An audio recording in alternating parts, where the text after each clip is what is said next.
Kia ora everyone. Just as everyone's logging in and joining us, I'm going to share a bit about Board Talks with you. So since we launched Board Talks, which is a few years ago now, we've had thousands join us.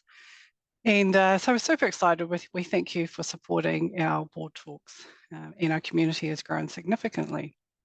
So Board Talks is all about having great conversations with great people. Got two great people with us today. And topics that support good information and thought leadership for our community sector. I'm just going to do a little bit of a plug. So we do have an event coming up in November to be held in Aotearoa in New Zealand, and we've got some tickets still available, but this is a fantastic event just for you guys, for not-for-profits, to come along and join with us in our community. We've got some great speakers. We have Rob Campbell, Dave Latelli. We have Adele, who's coming over from Institute of Community Directors in Australia. And we also have a workshop sessions with Susan Hoodia about funding and so which would be of huge value. I'm just going to put the event in. So if you're interested, get a ticket. I'd love to see you. It's a first for community governance because usually we always have online talks and things. So this is the first that you can come meet us in person. We'd love to see you there.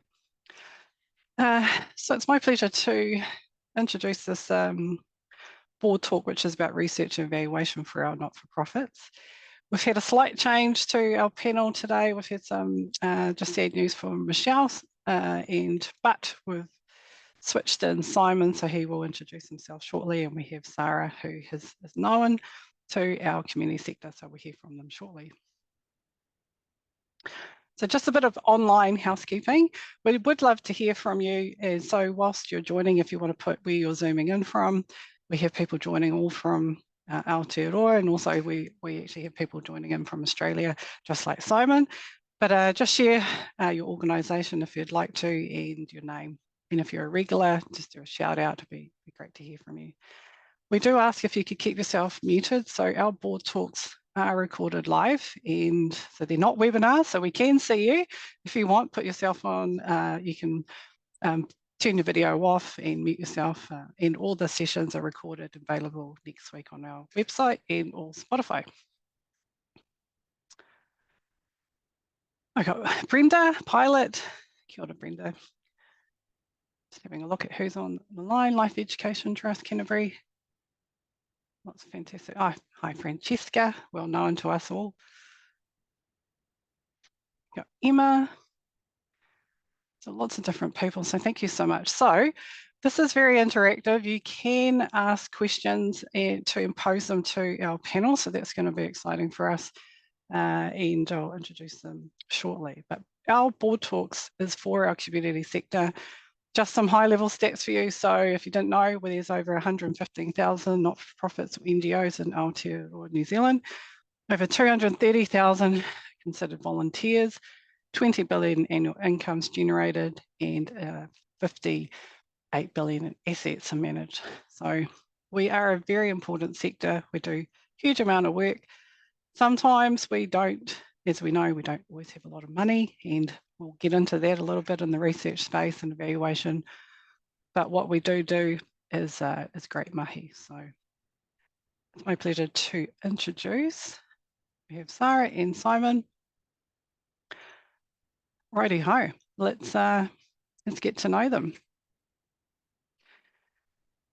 So you can keep yourselves off mute, you guys, because this is who we want to hear from. But Sara, would you like to introduce yourself? Kia ora. Sorry. Kia ora koutou, ngā mihi nui, ngā mihi mahana, kia koutou katoa, ko Sara Passmore toku ingoa. So I am a PhD candidate at Victoria University, and I'm looking at community organisations that get contracts from government. In my spare time, I'm the chair of Help Wellington, which supports people who have experienced sexual abuse or sexual harm. And in my kind of career, I've also worked for community organisations. My day job at the moment is at MSD, so I get to see kind of both sides of the contracting kind of environment, but I'll be speaking today as a chair of a community organisation and as an academic researcher looking at community organisations. So yeah, that's me. Welcome and hi. Thanks for having me. Over to you, Simon. Everyone, pardon me. My name is Simon Vaughan, and I am head of delivery at Huber Social. So Huber Social is a social impact measurement agency. So we help organisations. Oh, this is very gruff this morning. It's a couple of hours earlier in Sydney, in Australia, where I'm joining from. We help organizations that work with people. So we work with a lot of community organizations, but also government, corporates, anyone that's got a social program.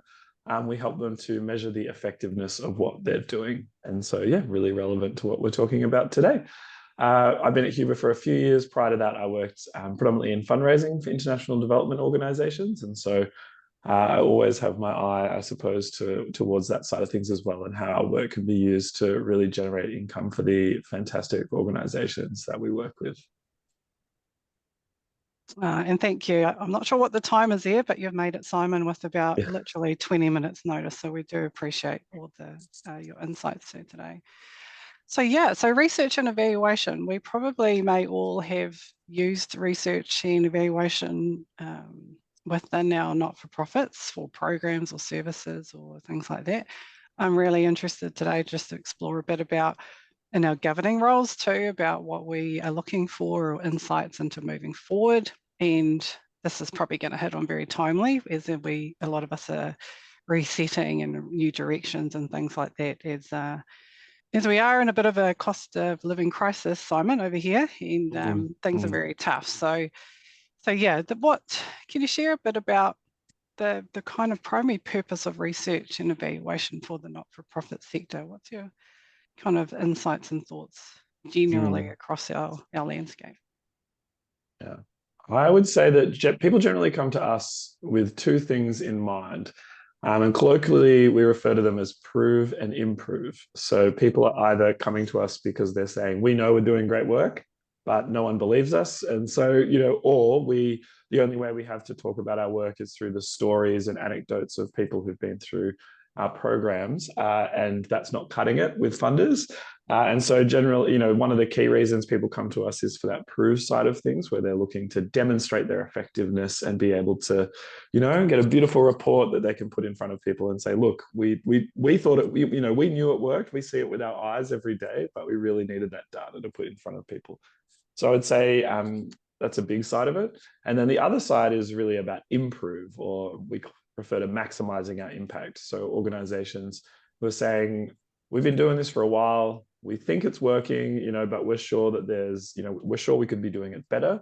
We're sure there are things we're not thinking about, and areas that we could build ourselves up in. And so, but it can be hard to know where to improve without evidence, without data to guide you in that process. And so that's the other side of the main other reason that people come to us, is to look to improve their work as well.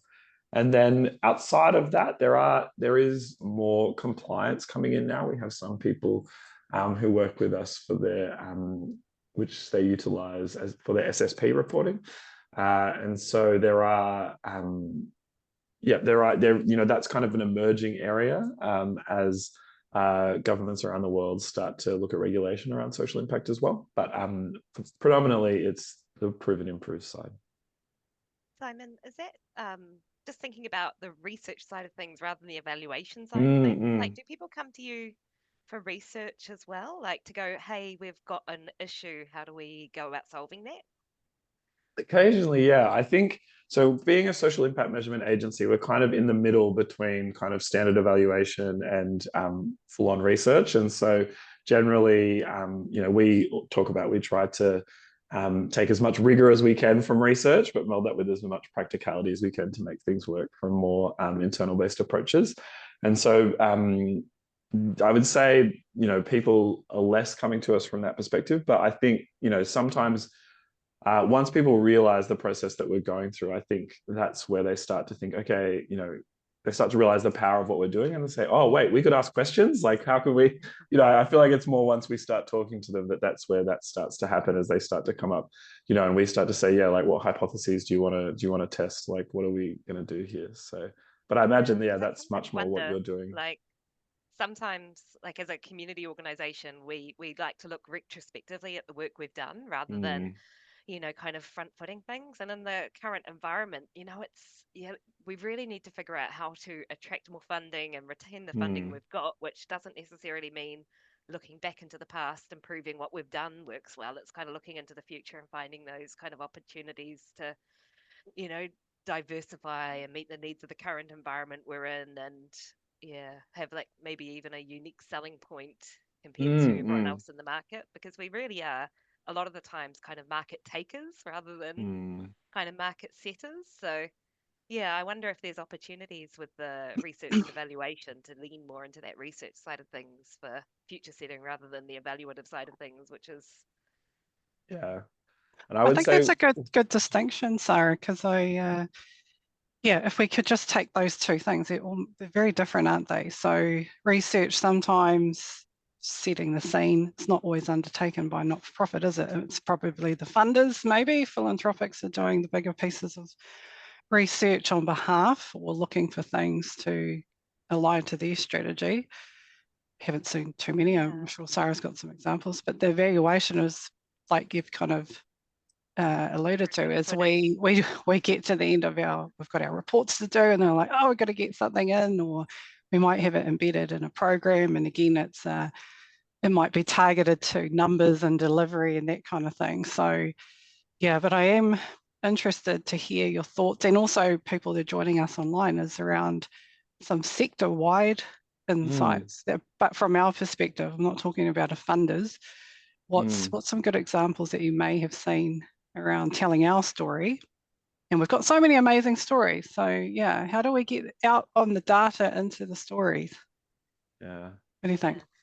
I mean, I've got an example of an organisation I worked for in the UK as a project manager. So I was managing a £3.4 million project across primary schools in the UK.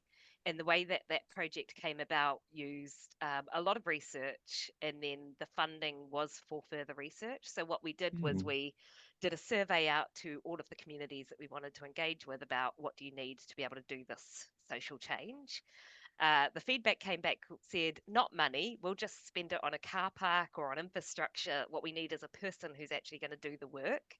So we then managed to secure funding based on that survey to do action research in those communities. So the action research was where we had worked hand in hand with evaluators to go, this is what we're trying out in a range of different ways, which ones are working, which ones less so. And then we use the evaluation to do the lobbying piece. So that's when we go to government and say, this is what needs to change. Because it was an education organisation, so it was about lobbying about curriculum change. And so that was using research, action research, and evaluation to really do the lobbying, which was our kind of end aim. But it took a lot of setup and a lot of money to get there. And so yeah, that's a great example. And we are doing more of this, I would say, recently, where we're starting to do what we call well-being baseline. So our Hubris Socials approach is a well-being approach to social impact measurement. And so it's really about understanding the well-being of the people we're working with. And we hold that as our overall measure of impact, how much we're improving a person's overall well-being. And so we've done measurement for a few different organizations where we do what we call a well-being baseline. So we're working with a community or a group of people, or maybe even a really specific cohort, depending on what the organization is interested in, to understand, the other language is around needs assessment, but, we trying to move to slightly more strengths-based language than that, but essentially trying to understand where the community is at, and what is most important to their well-being, so that then organizations can really know where to focus their efforts. And so we're currently working with a really broad base of community organizations in the Waikato through a thing called the Hierarchy Opportunity, where we are bringing together a whole range of organizations to get a really broad-based survey out to people across the Waikato to essentially establish this wellbeing baseline for the region. And then the idea from that is all these organizations will get all this like rich and wonderful data about what is important to the well-being of people across the Waikato and where the communities are at this point in time, but also then that can serve for anyone that does measurement from there. They can then compare their results to the community baseline and have a really good understanding of where where the people that they're working with sit in relation to the broader community, and the efforts that they're achieving. I think that might touch on Barry's comment in the chat, which is talking about complexity, multiple agencies, and just maybe challenge you both on that, the pushback. So say you don't have a lot of money in the not-for-profit space, you're a small community organisation or charity, how do you might not have the operational outreach to even engage in this all the time. So it's probably hard enough doing reports and then measuring up. So it's a bit of a challenging space. And then also, how do we tap into some of that research and evaluation funding for ourselves so that we can better feed that up, and to governing about future proofing. So yes, it sounds to me the challenge, I don't know if anyone else here on our talk as well, is if we're not in, we could be out. And if we miss out, well, how do we contribute? But also there's a lot on the organisation to undertake this unless we get actual funding to do it. Yeah, There's some thoughts on that, right? Yeah. Like, because the level of skill and expertise to be able to access the good sources of information for, doing the social impact investment, like cost benefit analysis work that, you need to be able to do. It's unattainable for community organisations. And actually the results that you get from things like the IDI data, the database in New Zealand that has all of the data from everyone that's in New Zealand, from all of the different government agencies, when they do analysis based on that IDI data, it's really impossible to get, I think, real meaningful information about the impact of your service compared to all of the other services people might be getting and the actual social investment part of that.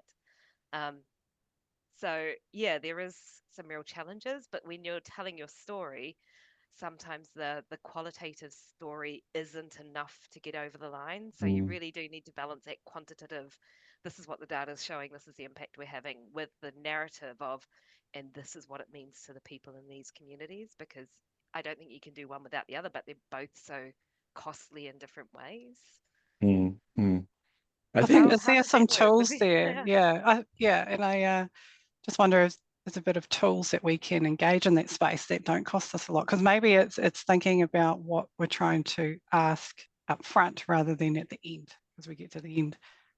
Yeah, I think cost is kind of, the elephant in the room. It's all like for any issue with community organizations, right? It's like there's a list of 100 things we could be doing.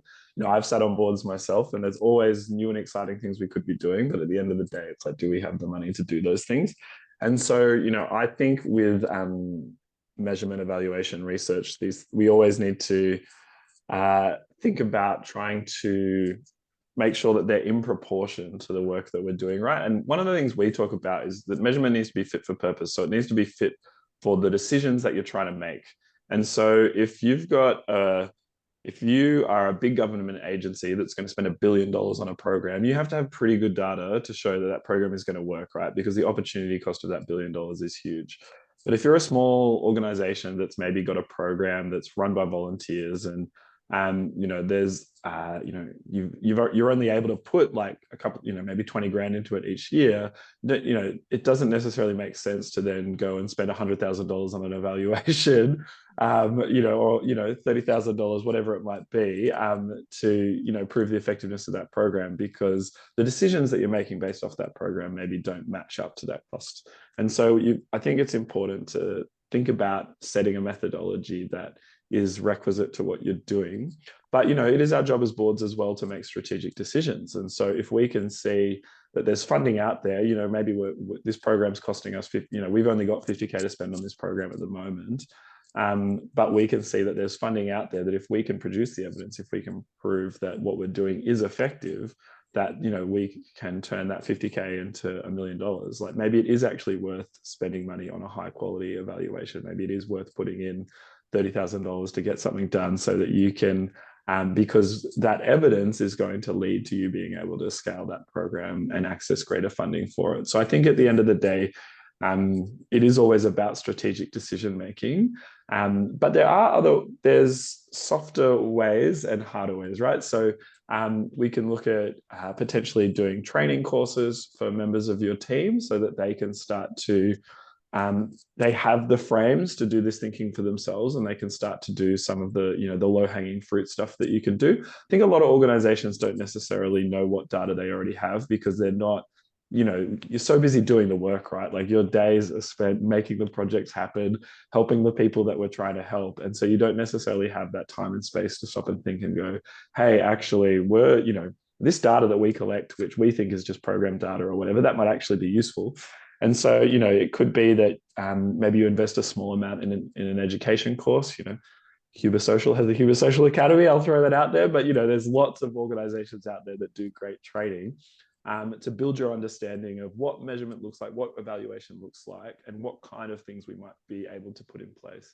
Because, there are really low-cost things that you can do that can get you something to work with, right? And then maybe you can build from there. Yeah, and I've worked with, organisations that have provided pro bono rounds once a year. There's a few organisations in New Zealand that do that.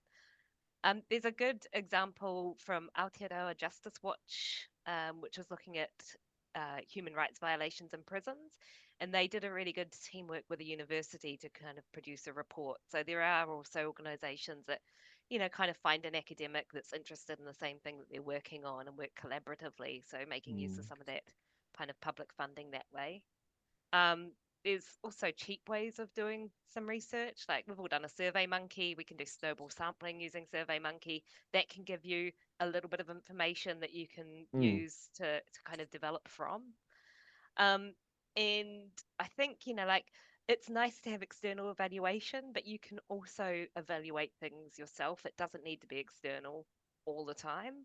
So long as you're dealing with your internal bias, it's really hard to do that. So that means you need to look at the literature reviews first. You can't just go, we've looked at our program. You've got to look wider and look at other programs and what that's saying. And that's where you need kind of a little bit of wider data sources to really justify what you're saying and what you're looking at.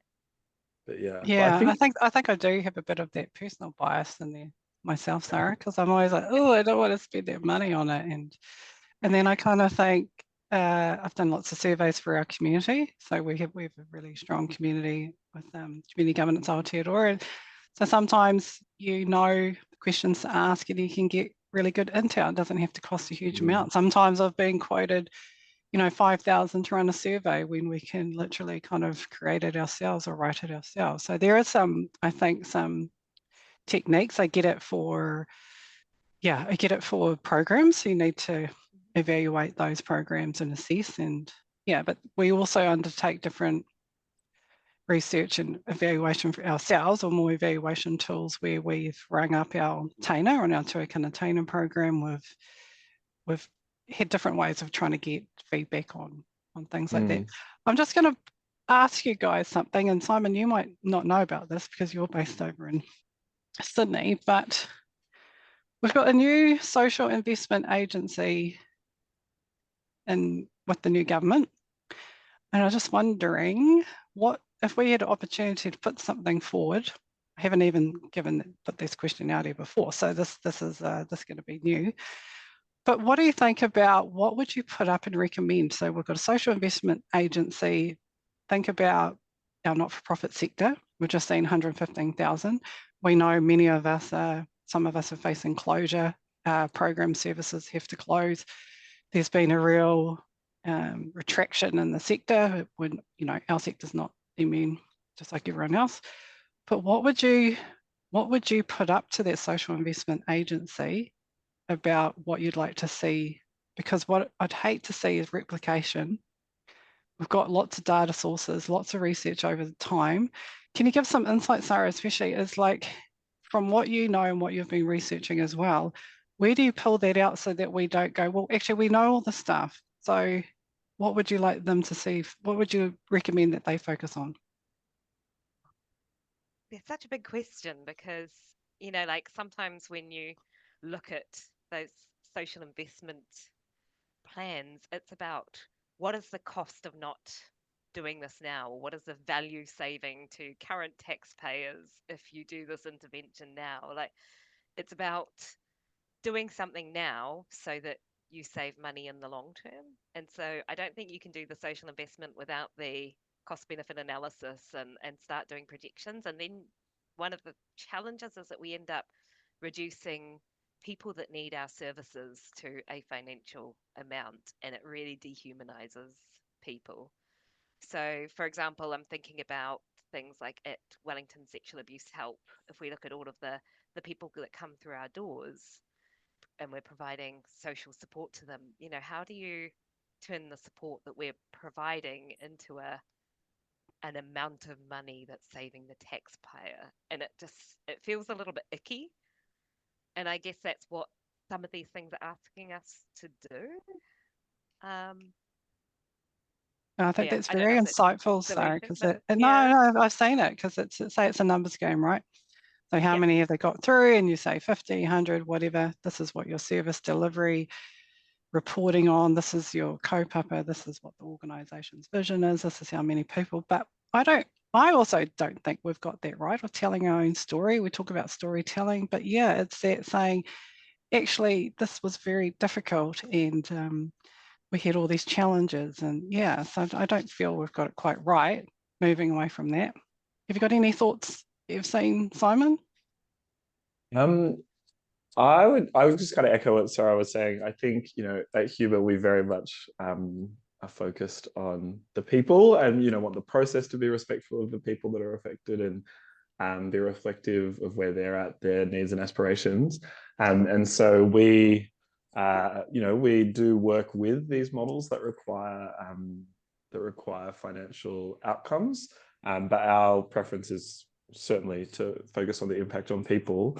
And I also think that those financial models can sometimes get a bit lost and confused, and they don't necessarily always lead to actually the best outcome that would work on both sides, right? Like, you can get caught in these traps where you focus on what's easy, and so because often that's where people see the greatest bang for buck, is just trying to focus on interventions that are quick and easy, but then don't necessarily solve some of the more complex, difficult social issues that are out there. And those are often, as well as having a really damaging impact on people, those really complex, difficult social questions can also have incredible costs for governments as well. So I think that there's always a process.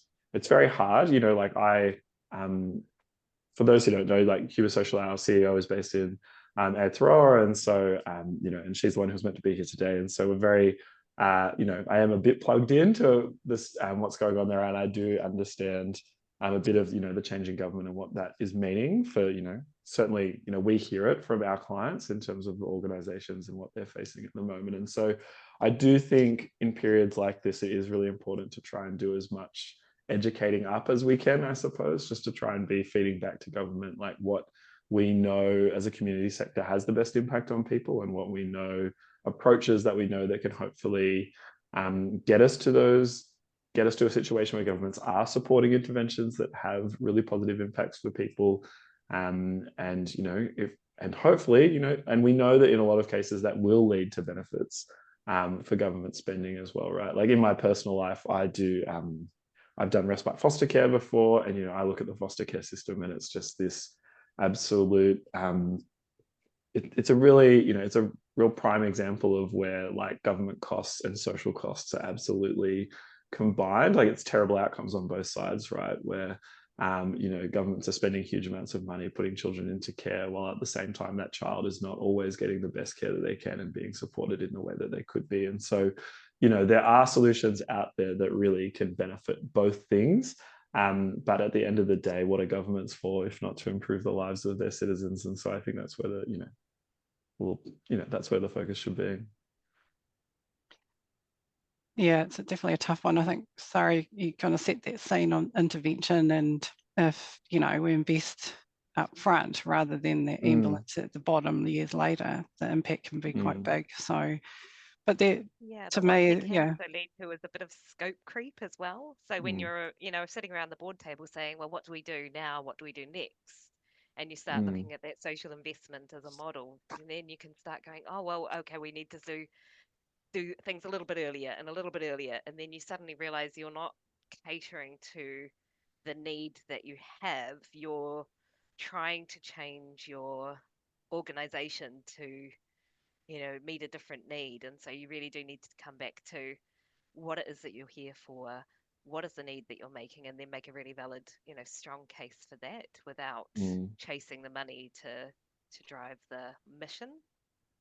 yeah, that's a really good point. And sometimes we just need to look within our own community reach, our stakeholders, our partners, who we serve. So yeah, really understanding that in our memberships within, if we've got branches and that kind of thing. So there's a huge amount of intel that's not just in service delivery or things like that. There is within our own, so incorporated societies, we have many branches nationwide. There's lots of really good people with a lot of intel, which we might not even think to reach out and survey or get some feedback there. Is it actually working? Can we do better? What's their sense? So And there's other sources of information as well that we can access as community organisations. Like we can OIA government about things. So, like if the government holds information, we can ask for that. So if they're doing projections or if they're, doing research and evaluation and they haven't released what they've done, you can Mm. ask for it because it's public information. We should have access to it. So, feel free to lodge OIAs with government organisations to be able to access the information that they have as well, because that's the only way we're really going to get good quality information. We don't have the buying power that governments have. So that's going to be awesome. That's going to be, well, I heard that, we're going to lobby and then all the government teams getting all these OIAs. Yeah, it is. It's a really good point. But you wouldn't want to see a change in government meaning we need to restart new stuff. That's where I'm kind of going with the research. So we already know where we are. It's probably just having more of a voice and a leadership role, like you kind of said, Simon, educating up, and then we're on the grassroots kind of delivering. What do you think about AI in this space? Is there Have you come across anything of tools and, well, I've come across what a do you think? few and I've used a few and kind of gone, oh, this is not great sometimes. Sometimes it's great. So I hosted a roundtable for one of the community organisations I'm on the board of is a journalism organisation, and we hosted a roundtable to look at the future of journalism in New Zealand. So that was about a dozen speakers. Um, I used Otter AI to transcribe the conversation. So that was a really good tool at just capturing what everyone was saying around the room without me having to do the transcription. And then that also has built into it a kind of summary like function. So that provided like a whole bunch of notes about, who said what the learnings were from it. It was actually really effective and quickly getting me to a point where I could share that information back to the Minister for Broadcast and Media. So it meant that I could turn around that very quickly. Even though I have no spare time. Yeah. So, like using tools like that can be really effective. I've used ChatGPT a few times. I've got a little bit of a script that I put into ChatGPT, because you can, if you just use the settings that it comes with, the output is not great, but you can add in your own kind of description of the information that you want out of it. So mine is like never use American spelling, always use English spelling. Don't spell words with a Z. I'll put that in the chat just so you can steal it if you want to. And that's quite handy for if you're asking questions of ChatGPT that you don't want to have to significantly edit. But I've found quite often the responses become pretty boring. Like, I don't know if anyone else has had any experience of using it to ask kind of research and evaluation questions, but it's so generic and middle of the road that it's really hard to capture the flavor of what you really want. But Yeah. What about you, Simon? You must be seeing it a lot in data analysis and Yeah, I think there's kind of two camps. It's kind of like there's the standard like AI for kind of standard office work that can help speed up that side of things, right? Which is kind of what you've talked about there, Sarah, meeting nodes, transcription, all that kind of stuff that I think people are using it for kind of just everywhere. But at this stage, we're not seeing, and I think then there definitely is AI being used for data analysis and that sort of thing. And to be honest, there's real challenges around privacy and security. And so just with the data that we're collecting, the consent arrangements we have for people, we don't really feel comfortable at this stage to work with AI, just because of the nature of the tech companies. They love to own things that go through their systems, and so we're not highly confident in utilizing AI because we think we want to make sure that the data stays with us or our clients and that it's kept private and secure in that way. So there's concerns around that to work through if you are looking to use AI, especially, you might think, oh, I'm just going to use it to help me with some office work. But if that's like sensitive client information that you're putting it into it, then ChatGPT's got that in their database as well. So that's, I think, something that holds us back from using it at this stage. And then I guess we haven't kind of seen any tools come through that have made us jump on board. I think they eventually will come, but I think in the short term, it'll probably be much more in that kind of efficiency space and kind of just general work efficiency that makes things easier. Maybe it's about the AI takes your survey question ideas you've got and puts them into the survey platform for you or whatever, right? So there's things like that might become quicker and easier. But I think I've used it a few times to write letters. Like, write me a letter that's to support this fundraising push that uses the content from this website. I think one of the you could call it lucky, you could call it difficult, whatever, depends which way you view it. But we work in a human space, right? As social organizations, like our job is really about supporting people, figuring out people, and we think about kind of research, measurement, evaluation, all these things. Like at some point, there needs to be a process of thinking about what's relevant to the people that are working with you, and maybe I'm sure there have been lots of people have tried to do kind of broad-based tools where you can kind of, it's like a pick and mix, you pick and choose your outcomes, pick and choose survey questions, that sort of thing. And there are methodologies like that work. And so we may get to a point where, there's an AI tool for measurement that is sophisticated enough that you can kind of just tell it what kind of program you have, and it's smart enough to go away and pull together all the things that you need. But I think that it's a bit too early in our space specifically for such a tool at this stage. And at this stage, it is still very much about us as people thinking through what's important for the organizations that we're working with and what's going to make the most sense for them. But that's kind of, I think, trust the output from evaluation or research necessarily from the tools we've got at the moment. Like, I do use something called Research Rabbit quite a lot at uni when I'm doing my literature reviews. So when I'm trying to find everything we know about a particular topic, you can load up a catalogue of academic articles that you've been like reading, and it will just find more of them. Basically, it finds the ones that have been cited and things like that. So if you're really into doing like literature reviews and serious academic research, like that can be really useful. But it's probably a bit much for community organizations that are trying to make a decision about whether a program should be X or Y or What was that called, Sarah? That one's called Research Rabbit. So okay, there's another tool that I've used. Yeah, I can find it. There's another tool I've used for kind of building contact lists, which is Lusher. It's meant to be a business-to-business contact list tool, but I've kind of used it just to find contact sometimes when I'm like, oh, I need to talk to the CEO of this organization. So, if you are trying to build contact lists of organizations or people that might be interested in hearing your story, you can use Lusher. I don't know if it's super great for New Zealand yet, but it pulls off people's contact details that they've got behind the paywall in like LinkedIn. So it's probably one of those areas, Simon, where you're like, oh, that's Jeepers, really it sounds like stalking. Well, yeah, but it's stalking, a business-to-business tool. Yeah. So okay.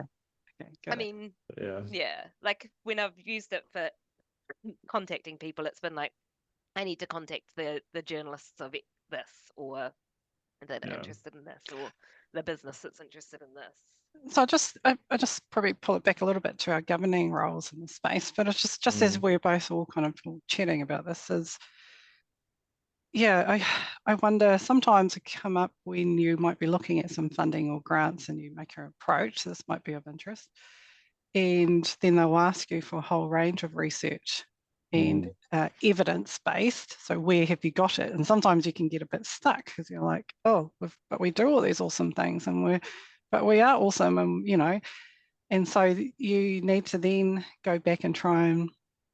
Some funders will ask for a huge amount of information in the space. So where's the research? Where's the evaluation? What have you done? Who else is doing it? So that can take up quite a bit of time. But if we think about it from a board perspective, how can we kind of use some of what we need to gather in data sources and information to inform our strategy? So again, coming back a little bit to what we're doing and our purpose, but we also have to make some money and apply to these grants. So one thing I would encourage people to go back to, I guess, is thinking through why this program exists in the first place, why your organization does what it does.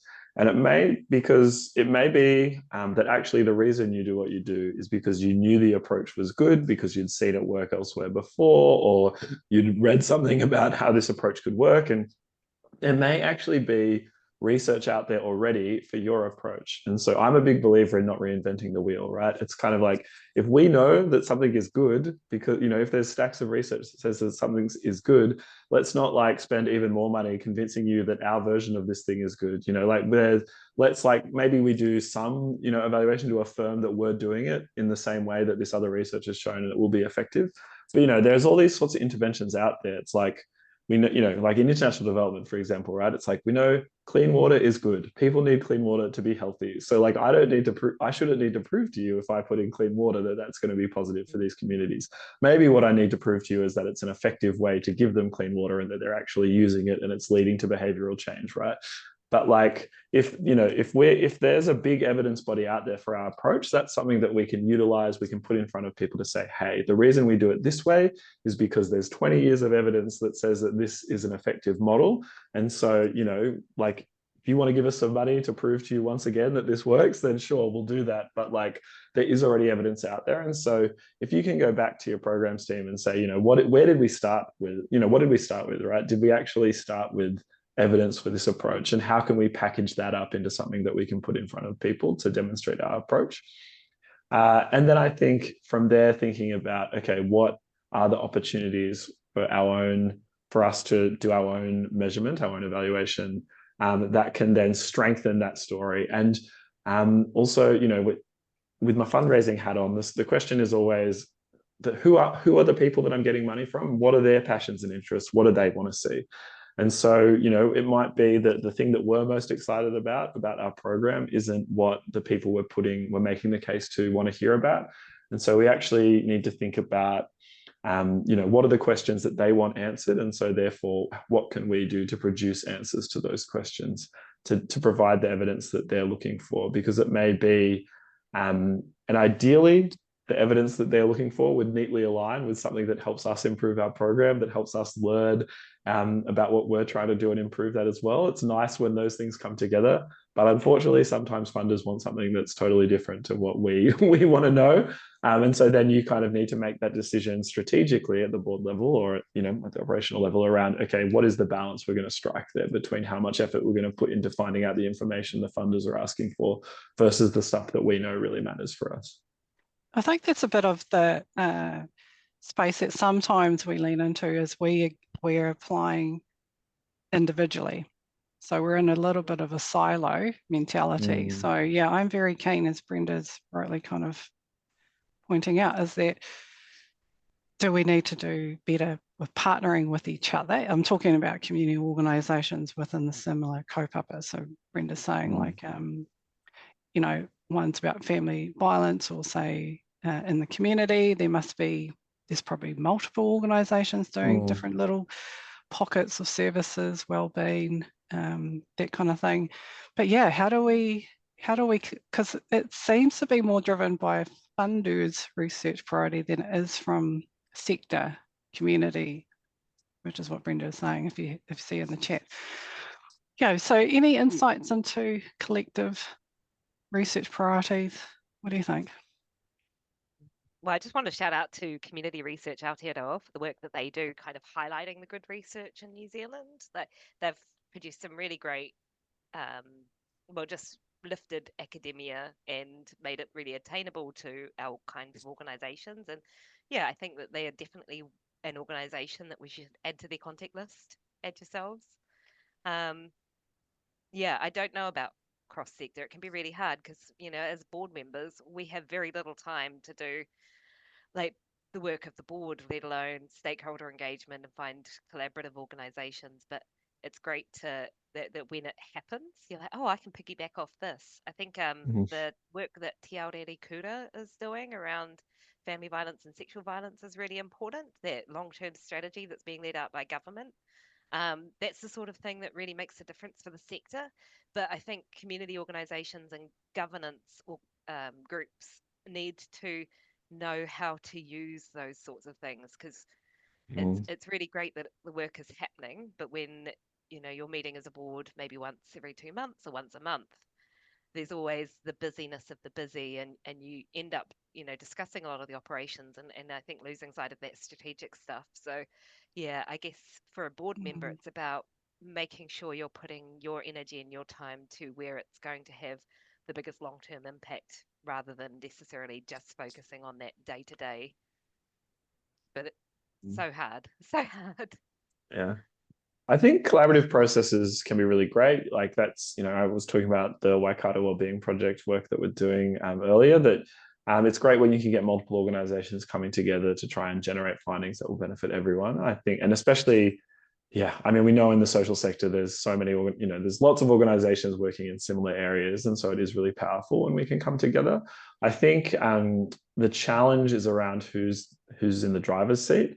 And I think that, to be perfectly honest, for an organization like us, as a third-party measurement agency, it can be hard for us to kind of do that work of piecing together all the different people who might want to be involved. We don't, and so like that in itself can take up quite a lot of time and energy, and so that's time that then we can't put into actually doing the measurement work. And so I think you often need at least a couple of organizations that really believe in that collaborative approach and want to, and have that stature to be able to go to the other organizations and say, hey, we're trying to pull something together. Would you be a part of it? Because and sometimes you need a benevolent dictator to kind of wrangle you all in. Like, it's so hard. Like, if you've got a group of 4 trying to decide where you're going for dinner, it takes forever. No, you just need someone to make the decision. And sometimes for community organizations, we need that benevolent dictator to kind of go, okay, we're all in. This is the direction. And I think we can get some of that perfect being the enemy of the good stuff happening as well when we're trying to do collaborative work, where you've got, like, say, every organization wants to make sure that their key outcome is achieved through the research, and it just may be accepting that, hey, not everyone is going to get exactly the question they want answered, but we're hopefully going to get some insights that are across the board useful to everyone. And then if some people do get some specific answers, that's great as well. But I think we love to work that way. We love to work with that broad scale stuff. You can often get much richer data sets that way as well. One of the challenges we have working with community organizations is just the sample sizes are small. And so, working with a program that's got 10 people in it, we're only ever going to have 10 data points. Even if we've got, we talk about, like, it's easier to get 100% participation when you've only got 10 people, but at the end of the day, there's only 10 data points. So, and you do what you can with that, whereas through collaborative processes, you can get much bigger data sets that opens you up to different kinds of analysis as well, which can be really exciting. So I think it's and that's where I would argue that actually community organizations that are at a different scale, often I think it's their responsibility to recognize the leadership position they take on. Maybe they never opted in, but you know, by being larger organizations, by having that role in the community, that I think that there's an opportunity for organizations to step up and say, hey, actually, we do have the resource to give someone 1 day a week to wrangle people. And so like, we are going to, you know, we're going to put the effort in, we're going to lead this. And then we can, you know, we can bring people together and work from there as a community. Yeah, and there's opportunities, you know, our community organizations might not be able to fund a role, but we might be able to provide a desk or provide some infrastructure for, you know, other people to kind of come in and do the work. So you never know who's on your mailing list, right? Yeah, I think in general there's a big, you know, there's definitely stress in our sector, in our community. So the pressure will just come even more, you know, is about where's the evidence, is there replication across the sector or within your own space or community. So yeah, I think we probably do have to get a bit smarter about how we position as a whole as well. But we have some amazing national association organisations that we can do a bit. So I think it's a really interesting space, and one that we'll probably lean into a bit more, is to have those conversations around table and feed up to the likes of social investment agency, just so we don't miss the boat on saying, actually, collectively as a sector, we have amazing intel. So. Yeah. And sorry, I realized I would be remiss if I didn't shout out a couple of philanthropic organizations that are trying to do this work, you know, measurement at scale and bringing together community insights. So we're currently working with the Central Lakes Trust and Trust Waikato we've been working with for a long time. And, you know, these are funders who see the value in trying to get broader scale insights. And so, you know, there are organizations that are committed to kind of bringing people together and finding those insights, or potentially, you know, as I was saying, they're saying, we've got our place in the community. And, you know, we actually have we have a lot of these trusts, they have connections to many, many not-for-profits, right? Many community organizations. And so they're saying it's our responsibility as leaders to step up and take on that role. So, you know, it's great that there are organizations that are taking that on. Yeah, and I 100%, because Foundation North, which is one of our community trusts here through the Centre for Social Impact, also has done a lot of research evaluation for us and nationwide. So, in Trust Waikato, many of the community trusts, they do collaboration, and sometimes on the bigger projects too, where there might be funders come together, they do a lot of research evaluation. So we're almost close to wrapping up. We've got a couple of minutes, and we're going to post in. Sara's going to be doing a bit more of a dig in on, and with the table talk coming up very soon. So I thought maybe you might want to share a little bit around that. I think it's already booked out though, isn't it? Yeah, it is. But I am on the hunt for community organisations that have, in the last 5 years, received a government contract. Just to do my research. So what I'm looking at is about community organisations that get a government contract and what happens in the organisations once that contract comes into place. So I'm specifically looking at the kind of behaviours and motivations of the workforce. We know when our community organisations form, they generally kind of flex roots organisations with people that care very deeply about the kaupapa. And when a government contract is introduced, quite often the organisation changes into a service delivery organisation. And so that can be quite a jarring experience for people. And so my research is around, you know, what does that actually mean for people? What does it mean about our public service motivation and how we think and feel about our jobs? And then subsequently, the things that we do in the organizations that we care about. So yeah, if you are interested in that and want to know more, feel free to email me. Or if you are involved in a community organization that might be able to participate in the research, I'd love to hear from you. The ultimate aim is to make contracting a better experience for community organizations. So I'd love to hear from you if that sounds like something you'd be involved in. Yeah, now Table Talks is a great platform because it's a bit like it's just a longer format that we can share topical insights and a bit more kind of conversational as well. So yeah, it's a great platform.